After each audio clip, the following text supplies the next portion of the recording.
পরম করুণাময় ও অসীম দয়ালু আল্লাহর নামে শুরু। ইয়াসিন।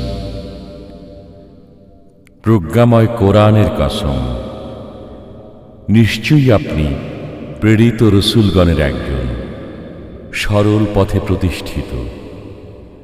কোরআন পরাক্রমশালী পরম দয়ালু আল্লাহর তরফ থেকে অবতীর্ণ, যাতে আপনি এমন এক জাতিকে সতর্ক করেন যাদের পূর্বপুরুষগণকেও সতর্ক করা হয়নি, ফলে তারা গাফিল। তাদের অধিকাংশের জন্য শাস্তির বিষয় অবধারিত হয়েছে, সুতরাং তারা বিশ্বাস স্থাপন করবে না। আমি তাদের গর্দানে চিবুক পর্যন্ত বেড়ি পরিয়েছি, ফলে তাদের মস্তক ঊর্ধ্বমুখী হয়ে গেছে। আমি তাদের সামনে ও পেছনে প্রাচীর স্থাপন করেছি, অতঃপর তাদেরকে আবৃত করে দিয়েছি, ফলে তারা দেখে না। আপনি তাদেরকে সতর্ক করুন বা না করুন, তাদের পক্ষে উভয়ই সমান। তারা বিশ্বাস স্থাপন করবে না। আপনি কেবল তাদেরকেই সতর্ক করতে পারেন যারা উপদেশ অনুসরণ করে এবং দয়াময় আল্লাহকে না দেখে ভয় করে। অতএব আপনি তাদেরকে সুসংবাদ দিয়ে দিন ক্ষমা ও সম্মানজনক পুরস্কারের। আমি মৃতদেরকে জীবিত করি এবং তাদের কর্ম ও কীর্তিসমূহ লিপিবদ্ধ করি। আমি প্রত্যেক বস্তু স্পষ্ট কিতাবে সংরক্ষিত রেখেছি। আপনি তাদের কাছে সে জনপদের অধিবাসীদের দৃষ্টান্ত বর্ণনা করুন যখন সেখানে রসূলগণ আগমন করেছিলেন। আমি তাদের কাছে 2 রসূল প্রেরণ করেছিলাম, অতঃপর তারা তাদেরকে মিথ্যা প্রতিপন্ন করল। তখন আমি তাদেরকে শক্তিশালী করলাম 3য় একজনের মাধ্যমে। তারা সবাই বলল, আমরা তোমাদের প্রতি প্রেরিত হয়েছি। তারা বলল, তোমরা তো আমাদেরই মতো মানুষ, রহমান আল্লাহ কিছুই নাজিল করেননি, তোমরা কেবল মিথ্যাই বলে যাচ্ছ। রসূলগণ বলল, আমাদের পরওয়ারদিগার জানেন আমরা অবশ্যই তোমাদের প্রতি প্রেরিত হয়েছি। পরিষ্কারভাবে আল্লাহর বাণী পৌঁছে দেয়াই আমাদের দায়িত্ব। তারা বলল, আমরা তোমাদেরকে অশুভ অকল্যাণকর দেখছি। যদি তোমরা বিরত না হও তবে অবশ্যই তোমাদেরকে প্রস্তর বর্ষণে হত্যা করব এবং আমাদের পক্ষ থেকে তোমাদেরকে যন্ত্রণাদায়ক শাস্তি স্পর্শ করবে। রসূলগণ বলল, তোমাদের অকল্যাণ তোমাদের সাথে। এটা কি এজন্য যে আমরা তোমাদেরকে সদুপদেশ দিয়েছি? বস্তুত তোমরা তো হচ্ছে একটি সীমালঙ্ঘনকারী সম্প্রদায়। অতঃপর শহরের প্রান্তভাগ থেকে এক ব্যক্তি দৌড়ে এলো। সে বলল, হে আমার সম্প্রদায়, তোমরা রসূলগণের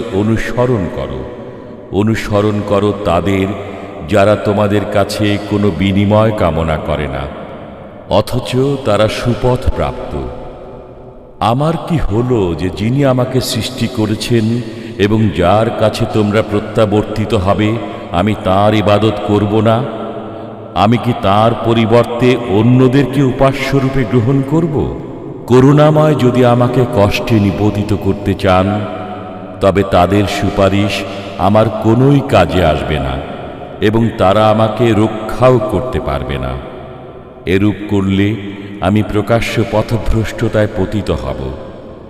আমি নিশ্চিতভাবে তোমাদের পালনকর্তার প্রতি বিশ্বাস স্থাপন করলাম, অতএব আমার কাছ থেকে শুনে নাও। তাকে বলা হলো, জান্নাতে প্রবেশ করো। সে বলল, হায়, আমার সম্প্রদায় যদি কোনো ক্রমে জানতে পারত যে আমার পরওয়ারদিগার আমাকে ক্ষমা করেছেন এবং আমাকে সম্মানিতদের অন্তর্ভুক্ত করেছেন। তারপরে আমি তার সম্প্রদায়ের উপর আকাশ থেকে কোনো বাহিনী অবতীর্ণ করিনি এবং আমি বাহিনী অবতরণকারীও না। বস্তুত এ ছিল এক মহানাদ। তারপর সঙ্গে সঙ্গে সবাই স্তব্ধ হয়ে গেল। বান্দাদের জন্য আক্ষেপ যে তাদের কাছে এমন কোন রসূলই আগমন করেনি যাদের প্রতি তারা বিদ্রূপ করেনি। তারা কি প্রত্যক্ষ করে না আমি পূর্বে কত সম্প্রদায়কে ধ্বংস করেছি যে তারা তাদের মধ্যে আর ফিরে আসবে না? ওদের সবাইকে সমবেত অবস্থায় আমার দরবারে উপস্থিত হতেই হবে। তাদের জন্য একটি নিদর্শন মৃত পৃথিবী। আমি একে সঞ্জীবিত করি এবং তা থেকে উৎপন্ন করি শস্য। তারা তা থেকে খেয়ে থাকে। আমি তাতে সৃষ্টি করি খেজুর ও আঙ্গুরের বাগান এবং প্রবাহিত করি তাতে নির্ঝরিণী, যাতে তারা তার ফল খায়। তাদের হাত একে সৃষ্টি করে না, অতঃপর তারা কৃতজ্ঞতা প্রকাশ করে না কেন? পবিত্র তিনি, যিনি জমিন থেকে উৎপন্ন উদ্ভিদকে, তাদেরই মানুষকে এবং যা তারা জানে না তার প্রত্যেককে জোড়া জোড়া করে সৃষ্টি করেছেন। তাদের জন্য এক নিদর্শন রাত্রি। আমি তা থেকে দিনকে অপসারিত করি, তখনই তারা অন্ধকারে থেকে যায়। সূর্য তার নির্দিষ্ট অবস্থানে আবর্তন করে। এটা পরাক্রমশালী সর্বজ্ঞ আল্লাহর নিয়ন্ত্রণ। চন্দ্রের জন্য আমি বিভিন্ন মঞ্জিল নির্ধারিত করেছি। অবশেষে সে শুকনো খেজুর শাখার মতো হয়ে যায়। সূর্য নাগাল পেতে পারে না চন্দ্রের, এবং রাত আগে চলে না দিনের। প্রত্যেকেই আপন আপন কক্ষপথে সন্তরণ করে।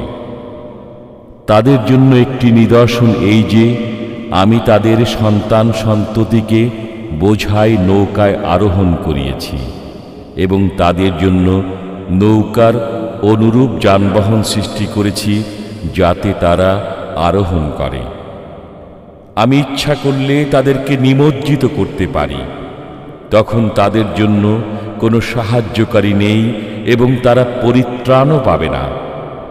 কিন্তু আমারই পক্ষ থেকে কৃপা এবং তাদেরকে কিছুকাল জীবন উপভোগ করার সুযোগ দেওয়ার কারণে তা করি না। আর যখন তাদেরকে বলা হয় তোমরা সামনের আযাব ও পেছনের আযাবকে ভয় করো যাতে তোমাদের প্রতি অনুগ্রহ করা হয়, তখন তারা তা অগ্রাহ্য করে। যখনই তাদের পালনকর্তার নির্দেশাবলীর মধ্য থেকে কোনো নির্দেশ তাদের কাছে আসে, তখনই তারা তা থেকে মুখ ফিরিয়ে নেয়।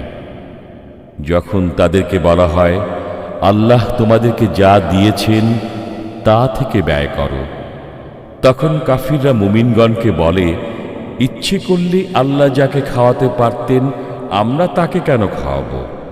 তোমরা তো স্পষ্ট বিভ্রান্তিতে পতিত রয়েছ। তারা বলে, তোমরা সত্যবাদী হলে বলো এই ওয়াদা কবে পূর্ণ হবে? তারা কেবল একটি ভয়াবহ শব্দের অপেক্ষা করছে যা তাদেরকে আঘাত করবে তাদের পারস্পরিক বাক বিতণ্ডাকালে। তখন তারা ওসিয়ত করতেও সক্ষম হবে না এবং তাদের পরিবার পরিজনের কাছেও ফিরে যেতে পারবে না। সিংগায় ফুঁক দেয়া হবে, তখনই তারা কবর থেকে তাদের পালনকর্তার দিকে ছুটে চলবে। তারা বলবে, হায় আমাদের দুর্ভোগ, কে আমাদেরকে নিদ্রাস্থল থেকে উত্থিত করল?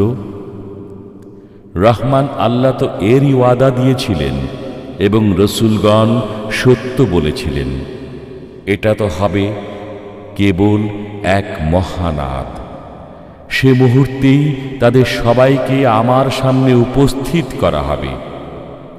আজকের দিনে কারো প্রতি জুলুম করা হবে না এবং তোমরা যা করবে কেবল তারই প্রতিদান পাবে। এদিন জান্নাতীরা আনন্দে মশগুল থাকবে। তারা এবং তাদের স্ত্রীরা উপবিষ্ট থাকবে ছায়াময় পরিবেশে আসনে হেলান দিয়ে।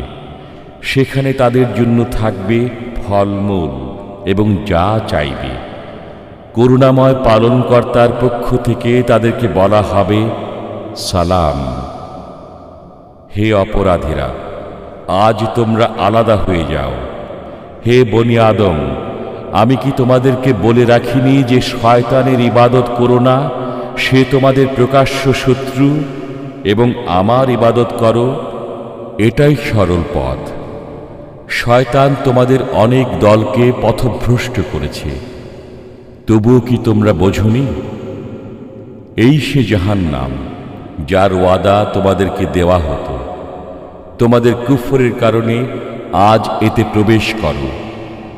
আজ আমি তাদের মুখে মোহর এঁটে দেব, তাদের হাত আমার সাথে কথা বলবে এবং তাদের পা তাদের কৃতকর্মের সাক্ষ্য দেবে। আমি ইচ্ছা করলে তাদের দৃষ্টিশক্তি বিলুপ্ত করে দিতে পারতাম। তখন তারা পথের দিকে দৌড়াতে চাইলে কেমন করে দেখতে পেত?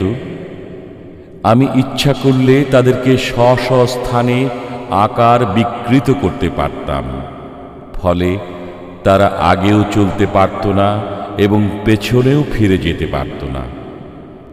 আমি যাকে দীর্ঘ জীবন দান করি তাকে ফিরিয়ে নেই সৃষ্টিগত পূর্বাবস্থায়, তবু কি তারা বোঝে না? আমি রসূলকে কবিতা শিক্ষা দেইনি এবং তা তার জন্য শোভনীয়ও নয়। এটা তো কেবল এক উপদেশ ও প্রকাশ্য কোরআন, যাতে তিনি সতর্ক করেন জীবিতকে এবং যাতে কাফিরদের বিরুদ্ধে অভিযোগ প্রতিষ্ঠিত হয়। তারা কি দেখে না তাদের জন্য আমি আমার নিজ হাতের তৈরি বস্তুর দ্বারা চতুষ্পদ জন্তু সৃষ্টি করেছি? অতঃপর তারাই এগুলোর মালিক। আমি এগুলোকে তাদের হাতে অসহায় করে দিয়েছি, ফলে এদের কতক তাদের বাহন এবং কতক তারা খেয়ে থাকে।